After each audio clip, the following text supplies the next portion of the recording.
United States is parting companies with Israel on the need to defeat Hamas. I'll give you all the details coming up on In Focus.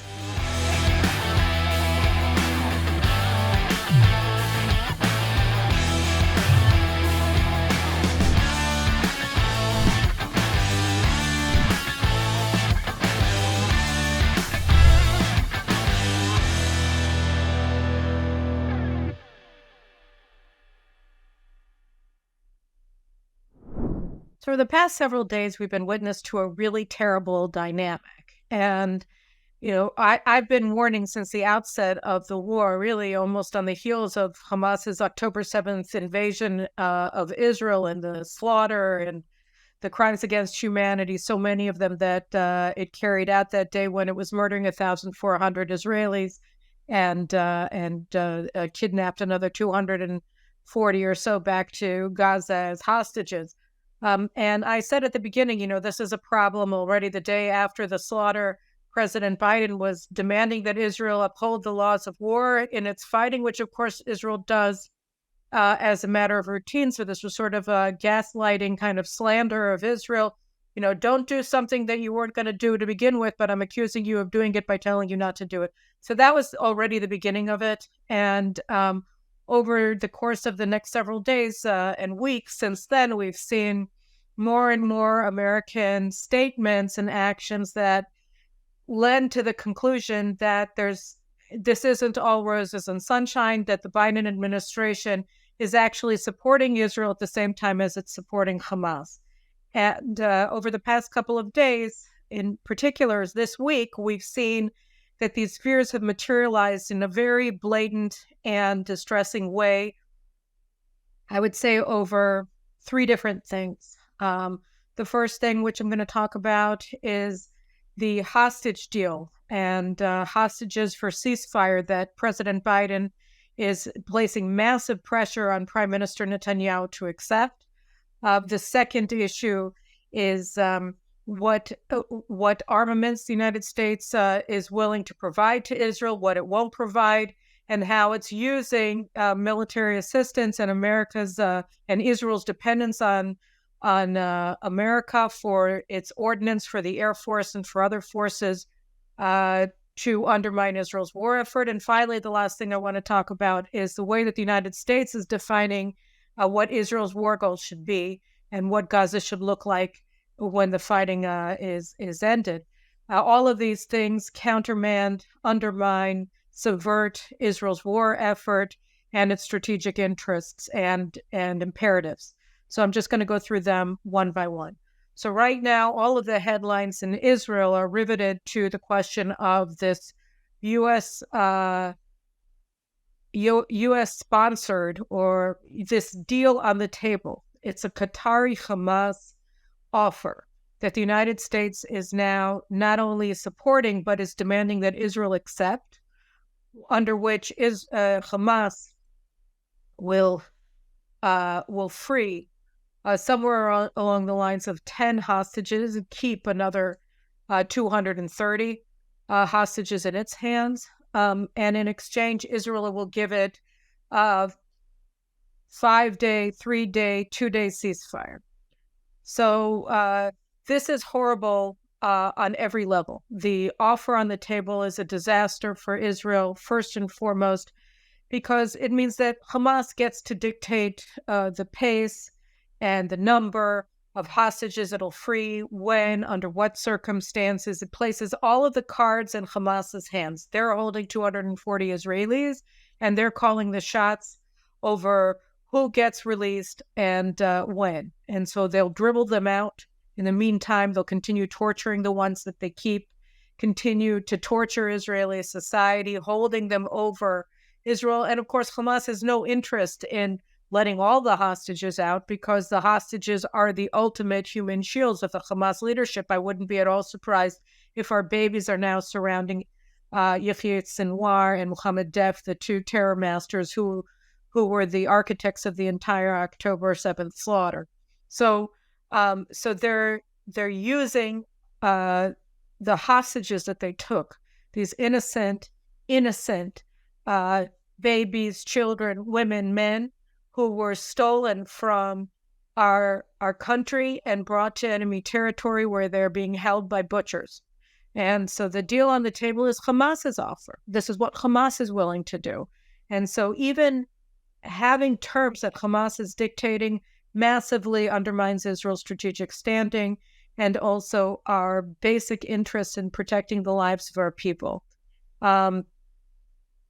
This also is a disaster because the ceasefire that they're demanding in return for a smattering of hostages gives them the opportunity to regroup, reorganize, resupply through the fake humanitarian assistance that the United States has been demanding now for several weeks that Israel permit to enter into Gaza, even though they know that this aid is being diverted to Hamas first and foremost. This has been openly acknowledged and admitted by the supposed civilians that the United States is so interested and keen to protect in Gaza. So we're looking at a situation where the United States is demanding that Israel allow the resupply of Hamas under the headline of a hostage for a ceasefire deal.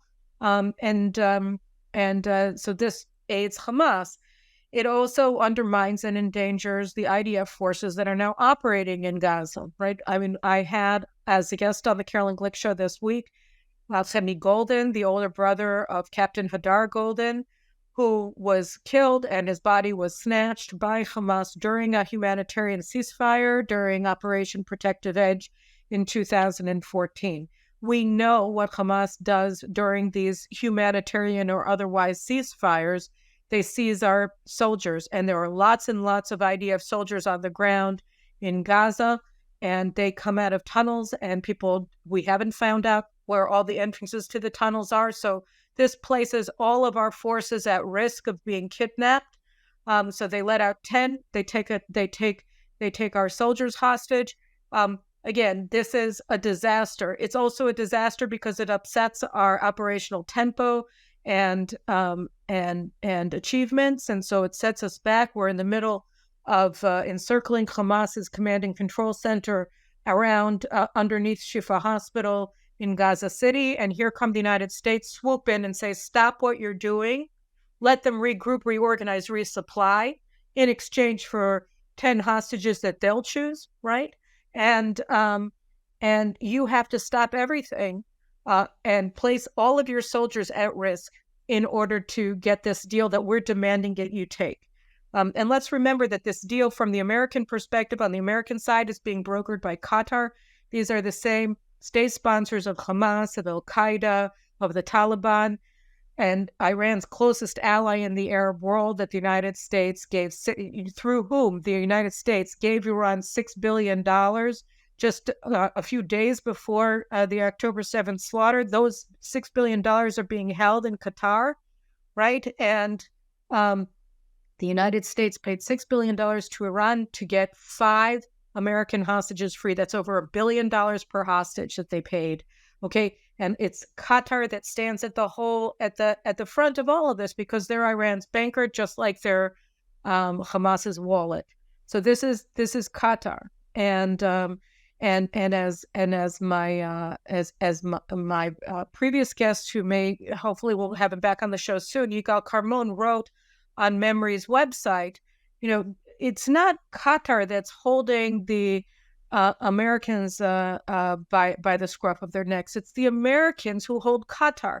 The El Udeid Air Base in Qatar, that through which all of CENTCOM's air operations are controlled, right, is the only reason that Qatar hasn't been overrun by its neighbors who hate the Al Thani clan that runs this emirate, because they are sponsoring the wars that Al-Qaeda, that the Houthis, that the Iranians are waging against the UAE, against Bahrain, against Saudi Arabia, so that the Al Thanis are using their political warfare and their sponsorship of these terrorist organizations, including Hamas and Al-Qaeda and the Taliban, to wage war against their neighbors. And so their neighbors would overrun this corrupting, this terror-supporting headquarters of global jihad that is Doha, if it weren't for the El Odeid Air Base in Qatar. If the United States, as Yigal Carmon wrote on Memory's website, memory.org, the United States so much as threatened to remove El Odeid Air Base from Qatar to the UAE, all American hostages would be freed by Hamas immediately. The United States has so many bargaining chips in its operations vis-a-vis Doha, and it's not bringing any of them to bear. Instead, it's demanding that Israel accept Qatar's, Hamas's conditions for the freeing of a smattering of hostages. And this is just a disaster. It's just a disaster.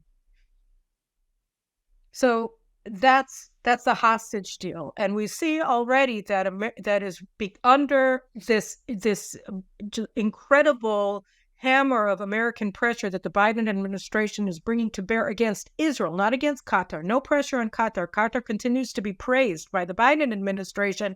That we already see that the Israeli leadership is beginning to crumble. Prime Minister Netanyahu went from no ceasefire to no ceasefire without the return of all of our hostages, to no ceasefire without the return of hostages. And now we're haggling over the length of the ceasefire. So this is all induced by U.S. pressure on Israel that Biden and Secretary of State Blinken and Lloyd Austin and others in the Biden administration are increasing, not decreasing. This brings us to the second place where they're threatening Israel and where they're undermining Israel's war effort. We saw, I think it was at the beginning of the week, and I think I spoke about it on the previous In-Focus, that the Biden administration is now interfering, not now, it has been for a while, but it's the U.S. generals that are weirdly insisting on remaining at the Kiryat military headquarters and inserting themselves in operational meetings at the general staff level. Right, which they shouldn't be allowed into from my perspective, but at any cost, they're interfering with Israel's operational calculations in terms of ordnance of the bombs that Israel is using, and it's just to bomb Hamas targets in Gaza. So there was a Wall Street Journal article at the beginning of the week that said that the U.S. military experts, they're such experts that the United States lost its wars in Iraq and Afghanistan, but putting that aside, putting that into a little tiny box, right? These experts, these American generals are telling Israel, right, that we have to diminish the payload on the bombs that we're using against Hamas, that we've managed to pile up a lot of large ordnance, 2,000-pound bombs that we've been unloading on these targets. And remember that these targets aren't above ground. The main purpose of Israel's aerial bombing in Gaza is not to hit apartment buildings, it's to penetrate underground in order to destroy the military infrastructure that exists in lower Gaza, the underground complex of tunnels. Many of them only go horizontal 50 or 60 meters below ground, right? Where all of Hamas's command and control, all of its fighters, all of its ordnance, and possibly many of the hostages are now are burrowed, okay? And so you need large payloads on your bombs in order to penetrate the surface and go down and undermine their tunnel complexes, which is why we've seen, footage of these apartment buildings that have fallen. They haven't fallen because they've taken a direct hit. They've fallen because their foundations are entirely hollow, because underneath these multi-story apartment blocks, you have tunnel complexes, so that there are basically no foundations to these buildings. They're sitting on air. And so when you hit a tunnel complex, you can get secondary explosions that lead to the fall, the collapse of these buildings above ground. But Israel's main focus of effort is to go after the underground complex. So when the United States says that we want Israel to use bombs that are limited to 350 50 pounds instead of 2,000, which is what they're saying now, and that they're only going to provide Israel with 350-pound bombs for our aircraft rather than 2,000-pound bombs, what they're saying is we want to undermine the effectiveness of your air operations. That's what they're saying. We don't want you to hit as much as you're hitting. And they say it's for civilians to limit civilian casualties, but that's another thing. How do we know how many civilian casualties there's been? All of the allegations that, there are 4,000 dead children, these are all made by Hamas. And, Hamas In another story that we're following, which is the collusion of photographers that work for AP and CNN, New York Times, and Reuters in the October 7th slaughter, that they were on the scene. This came out last night. It was an honest reporting scoop that showed these photographers. But we know that they know that Hamas fighters are registered as civilians in the death tolls, and they do this systematically and routinely, and they never publish it because they're afraid to get in trouble with Hamas. The reporters on the ground will get in trouble, and more likely and more often, they simply support Hamas against Israel. That's why they had photographers in the kibbutzim filming the carnage, filming the abduction of Israeli civilians into Gaza on the side of Hamas, in support of Hamas on October 7th, on the morning of October 7th, because they're part of Hamas's war effort. They're the public relations campaign. They're Hamas's, if you will, army spokesman's unit or press affairs unit. So that's what they do, except that they get paychecks from CNN, from the New York Times, from AP, from Reuters, etc. So we're seeing that as well. And they know that the civilian casualties that the United States is using the count in order to coerce Israel into limiting our aerial bombings and undermining the effectiveness of our operations. The Americans know that they're not civilians. They know that that our targets are Hamas gunmen and that we're killing them. And yet they're attaching themselves to Hamas propaganda that they have to know is a lie, in order to justify limiting the effectiveness of Israel's aerial bombing missions. So this is a really big thing as well, right? It means that they're using their control over what arms Israel gets after they've already induced utter dependency of our Air Force on American ordnance by barring us from producing these bombs in Israel, right? So we need American resupply. They say, well, we won't resupply you with the weapons that you need, only the ones that we want you to have. And the ones that we want you to have, you can't win with. Which brings us to the third thing, which is most disturbing to me. There's some argument among the leftist generals and Netanyahu over whether this is an existential war or not, a war for Israel's national survival, or whether we can lose it and still survive. It's a stupid argument, because the idea that we can allow this jihadist organization dedicated to our annihilation to survive this war, and we can long survive, it's just, it's atrocious that anybody wearing the IDF uniform, including our failed head of intelligence service, Aaron Khaliwa, who didn't believe even at 4:00 in the morning on October 7th that this would happen, and he went to sleep after he got an initial warning, and he didn't alert anybody. So that's, so Aaron Khaliwa, the worst intelligence chief we've ever seen, right? He gave a speech last week to cadets who were graduating from intelligence officer training, saying that this isn't war for Israel's existence, it's just a question of how we're going to live here. So this is a lie. And he said it because Netanyahu has been saying repeatedly that this is a war for Israel's national survival, okay? Which is correct. At any rate, so the thing is that given the stakes, given that Israel has to eradicate Hamas no matter what, with or without American planes and bombs, with or without American artillery shells, we'll have to fight them with rocks if needs be, because we cannot allow them to survive any longer. Our survival is on the line. So what does that mean? Assuming that we are able to win and we are able to eradicate Hamas's military infrastructure, its regime infrastructure, etc., how are we going to prevent them from regrouping? And we've given them lots of hard hits over the past many years, but they keep regenerating. So how do they regenerate? For a number of reasons. But one is because the fence of Gaza is just, a couple dozen meters from the fields of the kibbutzim that they overran on October 7th. So there's no partition, there's no buffer zone between this den of terrorists, this death cult in Gaza, and Israeli civilians.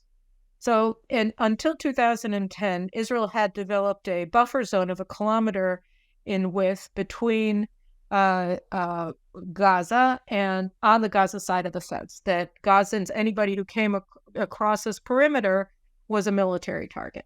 And then we had one of these mini wars with Hamas, and America came in under the Obama administration and demanded that in the ceasefire agreement that Israel withdraw from the buffer zone. And as a result, we saw the clashes right at the fence, right, where you had Hamas terrorists coming right to the fence and trying to enter Israel and overturn the fence, and they shot IDF forces at the fence and stuff like that, and they shot their terrorist balloons over the fence to burn our fields and to kill our farmers plowing the soil.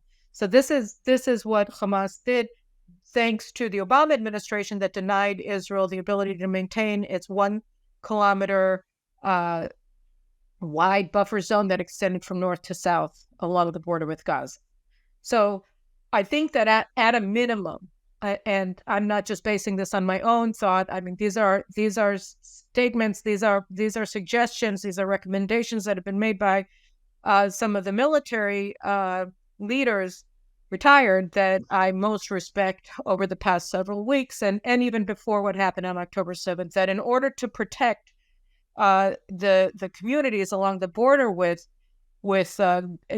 Gaza, we need to reinstate that buffer zone, and we need to extend it. We need to extend it more, at least 2 kilometers in width from the border into where Palestinians are allowed to enter. And anybody who enters this buffer zone is a military target. They're not allowed to enter. And that's how you protect Israel. Same thing in the north, from east to west, along the coastline. Keep them away from the power station in the city of Ashkelon. Keep them away from our beaches. Keep them away from our people. 2 kilometers, I'll leave that to the specialists to know. But there has to be a buffer zone. They cannot be allowed to come up to the outskirts of the city of Ashkelon from Gaza. They just can't. And as for the southern border with Egypt, I mean, the biggest strategic, everything was wrong. Everything was a disaster in the 2005 pullout from Gaza that enabled what we experience now to happen.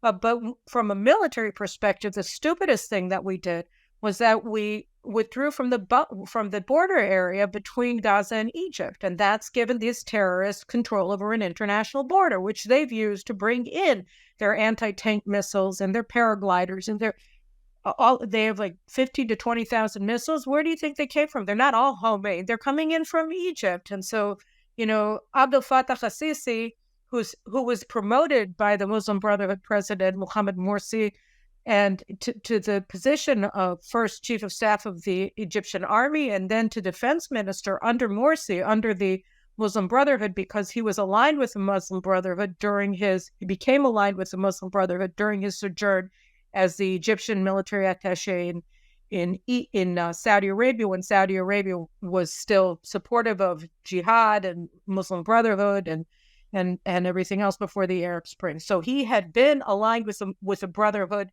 when he was a general in the army, and that's the reason that the Muslim Brotherhood president, Mohammed Morsi, who was in power from 2012 to 2013, promoted al-Sisi. So when al-Sisi came in, when he ousted the Muslim Brotherhood in 2013, and he even started and he outlawed the Brotherhood, and he arrested all of its leaders and everything.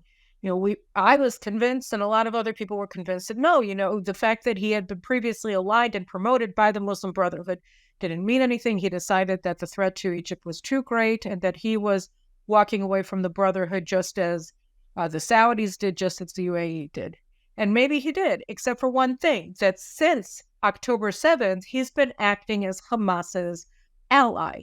He has been blocking the removal, the fleeing of civilians from Gaza into the Sinai, and he has been making statements that are openly anti-Semitic against Israel, and lending a hand in that sense to Hamas. And then when you look at the ordinance that they used against us, and that they've been using against us since October 7th, and you realize that much of these arms have to have come through Egypt, because there's no way that they were all produced in Gaza, then you start understanding that he too has been playing a double game here.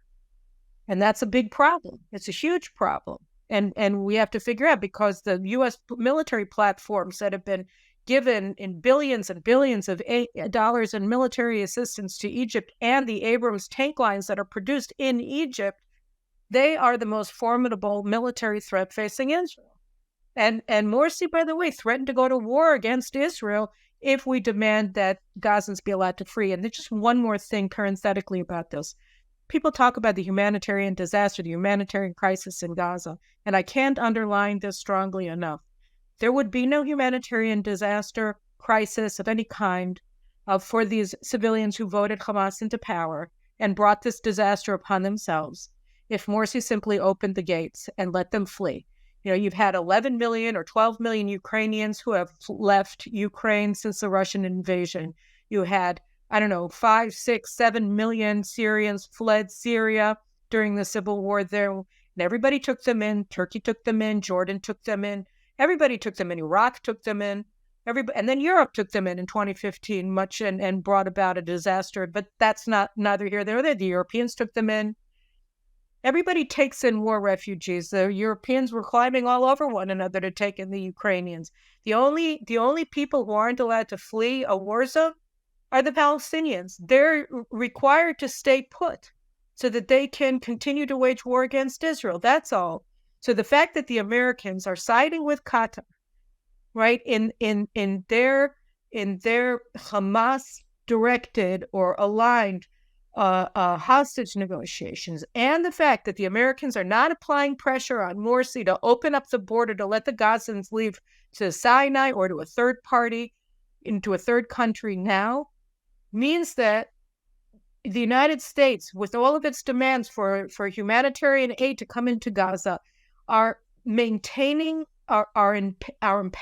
them to use the Palestinians as proxies in a wider Islamic war against the Jewish state, because everybody else is allowed to leave. Only the Palestinians are required to stay so that Israel can be accused of war crimes that are being undertaken by the countries surrounding us that aren't letting the Gazans leave, and of course by Hamas and its state sponsor, Qatar, first and foremost. So this is a problem, and this finally brings me to the war aid. So, like I was saying, if we want to secure southern Israel, we have to have permanent control over a buffer zone. I would suggest that we annex this area and use it as a demilitarized zone where nobody is allowed to enter from Gaza into Israel. And the other thing, from a psychological perspective, from the Muslim psyche, the only way that Hamas and its allies are going to internalize a defeat and recognize it for what it is if they lose land. That's the only way. We're not going to kill 100,000. We're not going to kill 1 million. We're not going to do anything of that sort, because that's not the way that we operate. We are a moral people. We don't do that. We won't stoop to their level. But what we have to do is take land. We have to to guarantee our own survival, and we have to make them see that they have to pay a price for what they did to us, a permanent price, not a temporary price. This has to be permanent. There's talk in Israel about whether we should rebuild Gush Katif, our 29 communities in southern Gaza and 3 communities in northern Gaza that were all destroyed in the insane withdrawal and surrender of Gaza to Hamas and the PLO in 2005. I'm for it, right? But I'll put that aside for a second. The fact is that if we don't permanently seize control over the borders of Gaza and make them lose territory, they're going to do it again. They're going to rebuild. It's going to give them hope that mass murder, slaughter, rape, abduction, torture makes sense. It pays. Terror pays. This pays. Monstrous behavior pays. Subhuman behavior pays. You're going to win if you do it, and we can't allow them to win. So what does Tony Blinken say yesterday? And it's already been set up, over the past several weeks of statements about support for two-state solutions, groveling meetings between U.S. officials and the failed leader of the PLO, the PA, Fatah, and terror financier and sponsor Mahmoud Abbas in Ramallah, right?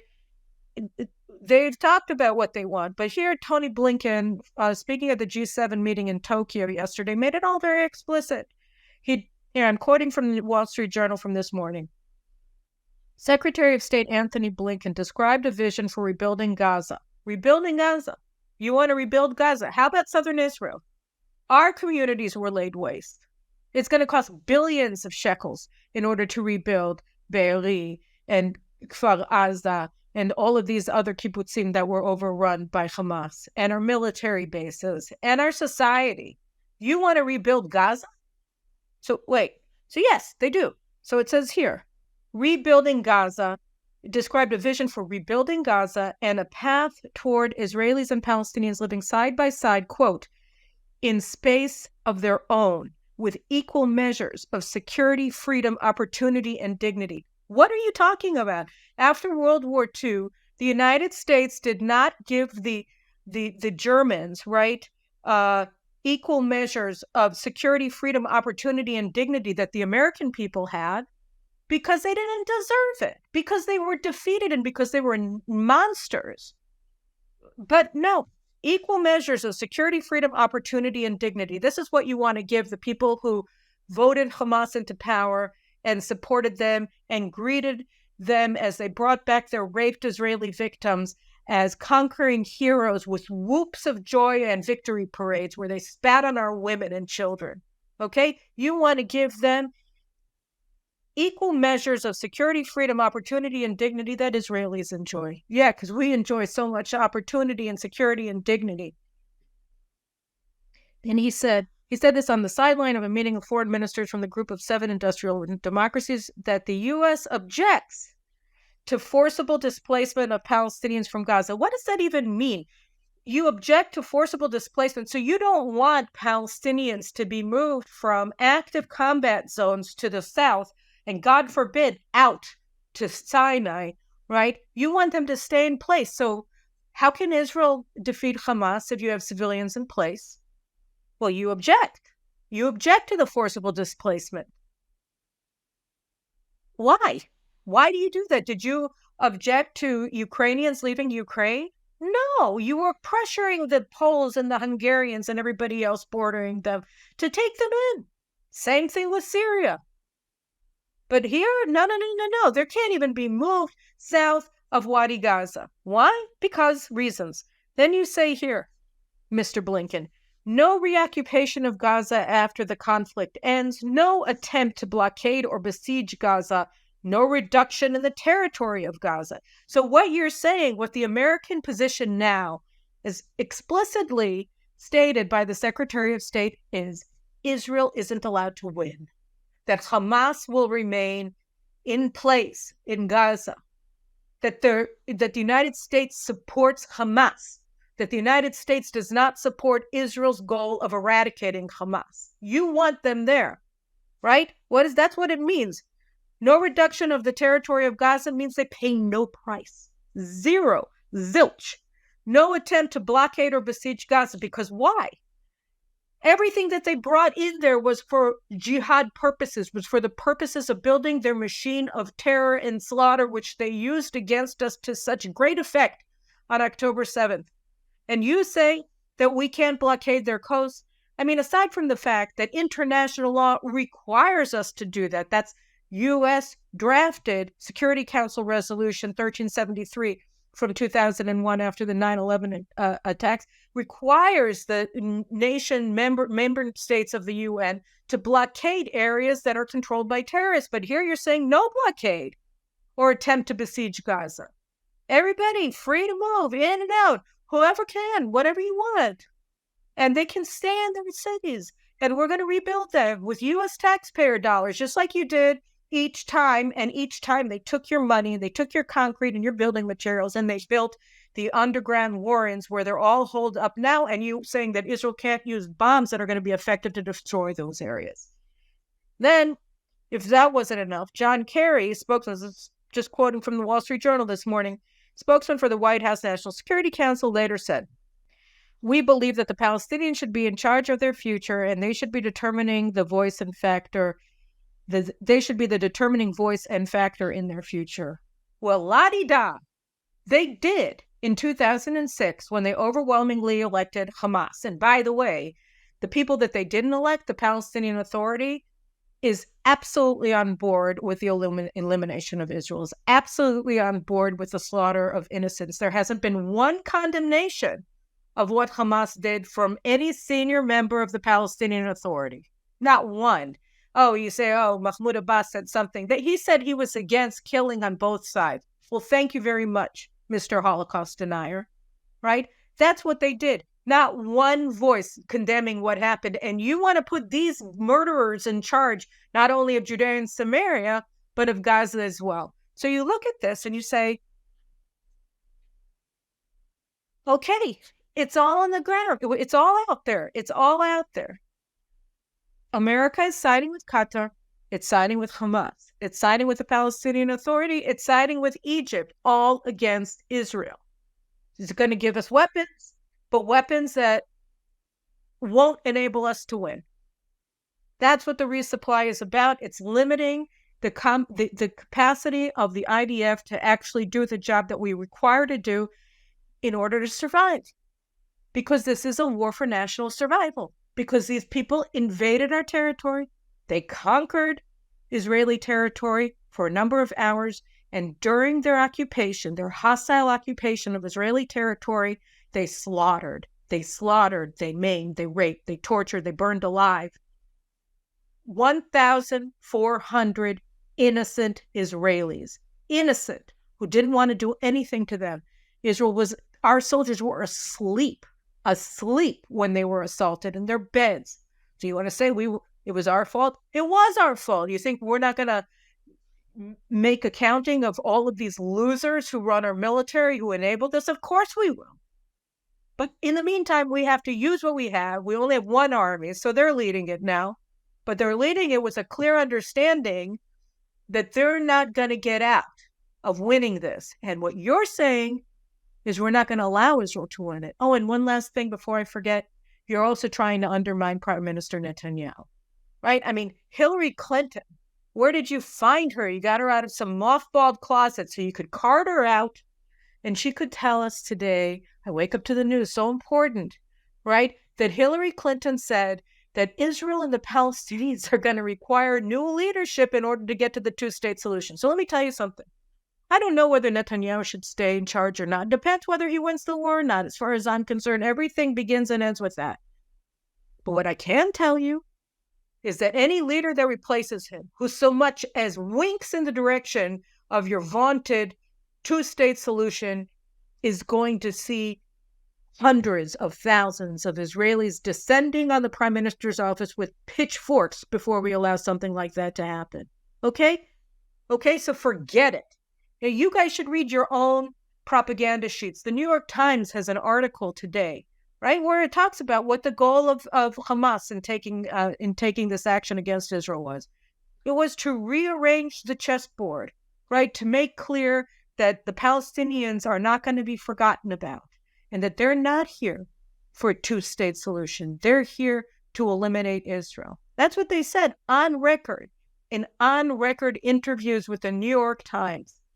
You should read it. That's your newspaper of record, not mine. They're saying it. And then you say, no. What did Blinken say? Need to rebuild Gaza. Path towards Israelis and Palestinians living side by side in space of their own with equal measures of security, freedom, opportunity, and dignity. It's not going to happen. You have to choose sides. Unfortunately, it looks like the Biden administration has chosen Hamas. All right. So the main thing that we have to do is recognize that this is the fact and act accordingly. We're not going to give up on this war, and we're not going to give up on Israel, and we're not going to walk away because the United States says that we should be defeated. We're going to win with or without you. You decide. Do you really want to stay on Hamas's side? Do you really want to continue to be Qatar's advocate instead of demanding that your major non-NATO ally, Qatar, right, stop supporting terrorism? Stop being Hamas? Maybe take out your air base, which never should have been placed there in the first place. Move it to an actual country that wants to, be on America's side like the UAE. And let them overturn this place. Why are you keeping it on? because they give you billions of dollars to your think tanks, to your universities. Great. Look what happened now. You've turned them all into, happy hunting grounds for today's Hitler youth, right? Anyway, I'm done. This is what's happening. The United States has turned on Israel. It's out in the open now. And we have to figure out what we're going to do about it. But we can't turn our gaze from what we're seeing. And this is bad. Those are my thoughts for now. And I'll see you again next week, hopefully with better news. Take care.